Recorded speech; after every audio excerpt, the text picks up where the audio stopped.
G'day, it's Rusty and welcome to the channel. Today's video is part one of a two-part video series we're going to make about installing a refrigerated air dryer for the plasma cutting table. And the reason we're putting a refrigerated air dryer is basically my concept of dry, clean air going to the plasma cutter is not in reality what I'm getting. So I just want to read to you some specs. So I don't want to get it wrong, but just explain to you why it is we're going the way we're going with the refrigerated air dryer and why we actually need one for the plasma table, and I think why anybody running a plasma cutting table needs to have a refrigerated air dryer. Alright, sorry for the notes, but I think it's important that I actually read you exactly what the requirements for my Thermacut SD55 is. Now it says here in the manual it requires air that meets an international standard called ISO8573-1 Class 1.2.2. It's a bit of a mouthful, but basically what it means is Class 1 says it needs to be clean air with particles smaller than 0.1 micron, and the Class 2 for moisture says that it must be dry all the way down to 3 degrees Celsius. And the Class 2 oil has got to do with the amount of oil content that's actually permissible in the air. So the key number being the pressure dew point figure of 3 degrees C. So the issues we've been having is I've been believing my air is dry. For those who have been following the channel and subscribed to the channel, you will notice in a previous video I built a condensate trap, which is a series of copper pipes with drain legs. And the idea was to catch the moisture when the air comes out of the compressor before it goes to the table. And it works, it does catch the moisture. And then we've got a desiccant air dryer, which is the blue silica gel beads, and as the moisture affects them, they turn pink and tell me that I need to change them. My belief was that the air, because the beads were blue, the air was dry. But in actual fact, we're actually carrying moisture across those beads and we're not trapping all of it. So when it gets to the nozzle of the torch, you've actually got moisture, and you introduce moisture into a 10,000 degrees Celsius plasma beam, the moisture flashes off as steam instantly, and basically what it's doing is it's exploding the steam inside the electrode nozzle assembly, and it's causing damage to the electrode to the inside of the nozzle, and it's upsetting the stability of the arc. So I'm prematurely wearing out consumables, which I have been doing. I've been burning through consumables quite quickly, and we've been chasing this for a little while. So what we're going to do in this video is we're going to install a Chicago Pneumatics CPX-50, which is a 50 CFM rated refrigerated air dryer. Now my compressor, the one over there, the AT1000 is rated at 22 CFM. So what I've got is an air dryer that's too big, but what it means is I'm not working the thing as hard as I could be if I had a smaller unit. Along with the air dryer, I've also purchased a pre-filter and a post-filter. And they're as important as the air dryer because the pre-filter is a 3 micron filter that catches any dirt, rust, dirty particles, and then the post filter at 0.01 of a micron is a coalescer that's also going to trap any oil that may be in the system because the compressor runs oil through it. So we're making sure that it's clean, and the refrigerator, it's just like a big fridge. Basically it's got a coil inside a fridge and you pump an air through it and it reduces the temperature and also extracts any condensate, any moisture out of the air. So when it gets to the table, it's going to be dry, it's going to be clean as well, and it's going to be suitable for the plasma cutter. And I'm hoping to see, I'm sure I'm going to see an improvement in my cut quality, an improvement in the life of my electrode and nozzles, and also I'm going to see a cleaner, stable arc coming out of the plasma torch. So I'll show you what I've bought, and then I'll show you what the current installation looks like, where I'm going to install the dryer, and then we'll get on and install it and show you how it's all going to work. Now this is the CPX-50 refrigerated air dryer. I purchased this from Air Tools WA, and it has a display screen that describes the airflow, shows the heat exchanger, shows you where the airflow goes through it and where your air in and out is. It's got an auto drain, and there's a display here that tells you the temperature. It's got an off-on switch, which you don't do anything with. You just, once you've turned it on, it's on. Here we have a 1-inch inlet and we have a 1-inch outlet. And down the bottom here we have an auto drain that we can set to drain any residual condensate that it traps. Comes out of this hose. And at the moment it's just coiled up here with the power lead, but I'll run this out to a container. I want to see how much we're actually trapping. And this unit weighs 32 kilos. I think the measurements are 800 by 550 by 370. And I'll just show you the other components I bought as well. Now this is the 3 micron pre-filter.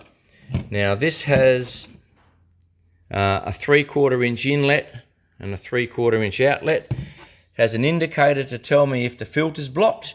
It also has a sight glass that I can see any moisture trapped, and it has a float operated drain, and this is the drain point. And I've got this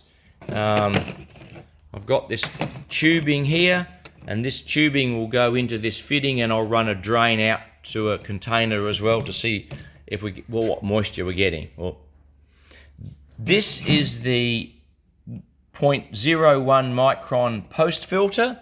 Looks the same as the other one. It's also got a 3/4 inch inlet, 3/4 inch outlet.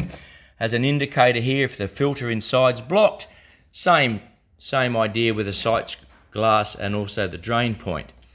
Now we've also got some 1-inch to 3/4 inch reducing nipple and elbow and a short piece of 3/4 pipe. So effectively that's going to screw into there, while the other end of this goes into the inlet of the refrigerated air dryer, and the same here on the outlet to the post filter, the same arrangement. I've also got a T-piece, so where we can put a T-piece on the outlet of the post filter and run several branches. Initially I'm just going to run one to the table, but we've also got plans to run one to a spray booth and another line off to a sandblaster. And this line here, this is going to go into the outlet of the condensate trap, and this is just a flexible hose to get me from there into the pre-filter. And I'll just show you what we've currently got set up on the wall. This is my air compressor, the AT1000 which is a 22 CFM unit, triple head. The outlet from the compressor tank comes up into this inlet, and if I can whisk out a bit, that's the condensate unit that you've seen in the previous video, and I've got these drain valves here that I can crack open and remove any moisture. I did install a 1-inch desiccant dryer here, and the idea of that was to give me some more, I guess, filtering. These beads are currently just starting to turn pink. The regulator on the outlet, and then this hose goes to the table. Over here on the table we come into this moisture trap and a smaller 1/2-inch desiccant dryer through the Motorgard filter, and then into the back of the this is the Thermacut SD55 plasma cutter. So this is all going to stay. We're leaving the Motorgard filter, we're leaving the dryer here and the moisture trap, and I'm possibly going to put the regulator here. So that's currently what we've got the setup as, and what we're going to do now is we're going to remove this desiccant dryer, remove the moisture trap and regulator. This is the area where we're actually going to put the dryer. So I'll get on and just take some piping out, and I'll get it all in situ, and then we'll sort of start connecting things up. All right, so we've taken this air line out of the outlet of the condenser. It comes around into the inlet for the pre-filter, through the pre-filter fittings, coming out of the post filter. This is the regulator for the plasma table, and this is the hose that goes to the table, and this is that T-piece with an isolation valve, which we can run a second line off to in the future. Now if we turn this on, so it comes on, obviously goes through some self-checks, and then now it tells me it's on. So what it's doing now is it's bringing the temperature down. I don't have any air flowing through it at the moment, and I'll shortly turn that air on. Let's do that now, shall we? Alright, so if we crack this valve here, okay, so that's filling the unit. The unit's running, and I guess that tells me the fans. Oh.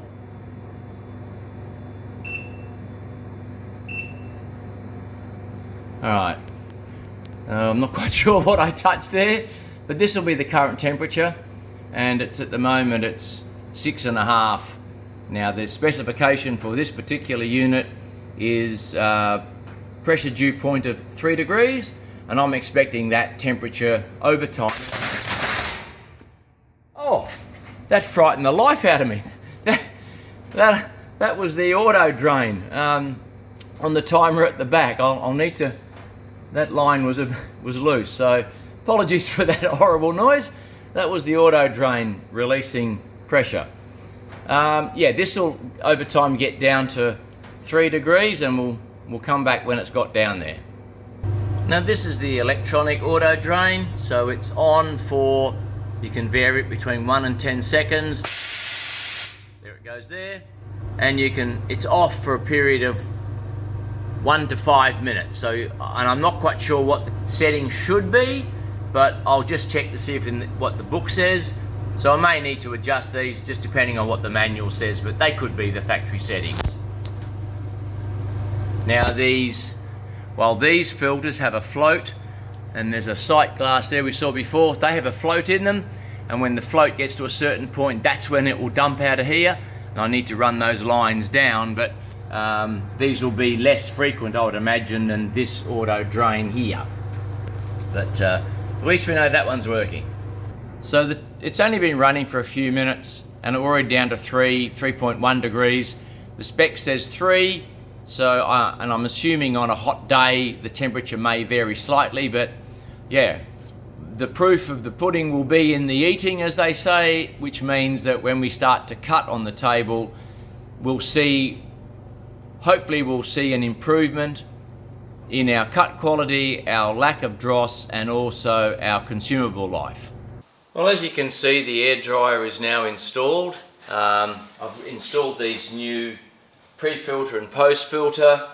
Unfortunately, the auto drain line that's meant to fit in the bottom here, I was given the wrong size hose. This is actually 10mm, and I've been given 8 and 12. So we need to get some new drain line, which we'll put in, and I'm going to run it into a container on the bottom just to see how much we catch. I've installed the regulator, which goes straight to the plasma table, and on the back there's a T-piece in here which allows me to run a second line, which in the future we're going to run one to the sandblaster and also to a spray booth we're thinking about building at the back of the shed. Well, that's the installation of the refrigerated air dryer complete now. What we'll need to do in the next video is we're going to start cutting some things on the table, and we're going to review just how it cuts. And I really don't have any before and after in terms of what we used to cut. I know what it looks like, so I'll be able to hopefully have a visual comparison from my head about how it used to look. You can also tell how the cutter sounds on the table, how it's working. Also the life of the consumables, and also we can look at the ends on a regular basis and see whether the end of electrodes are pitted or whether the inside of the nozzle is pitted, and that will also help us understand whether we've actually got the moisture out. And I believe that this is the unit that's going to do it for me, and all the research I've done is pointing to the fact that my air was not dry in the first place. We were carrying moisture, and therefore that was causing my premature electrode wear and nozzle wear, and also some instability in the plasma beam, and also that can lead to cut quality issues, dross on the underside that's not meant to be there. Hopefully we're going to see some big improvements in the table, and I'm looking forward to that in the next video. So make sure you stick around for that one. If you like the video, a thumbs up would be appreciated. If you'd like to subscribe to the channel, the subscribe button is down here. If you haven't seen the previous video I made with that copper condensate unit, I'll put a link up here somewhere for it if you want to check that out. If there's something you don't like about the video and you give it a thumbs down, I would appreciate you writing in the comments what it was you didn't like, because I'm always trying to make better content. I'd like to give a shout out to the guys at Air Tools WA in Canning Vale. That's where I bought the air dryer from, and also the filters, and they were very helpful through some phone calls and some emails to understand which was the right unit for my setup and what was the best way to go with install and some fittings and stuff. So shout out to them. If you're looking for any air tools, compressor, air dryer, and you're in the WA area, have a look at Air Tools WA's website. So that's it for this video, and I look forward to seeing you in part 2 when we start to cut some items on the table.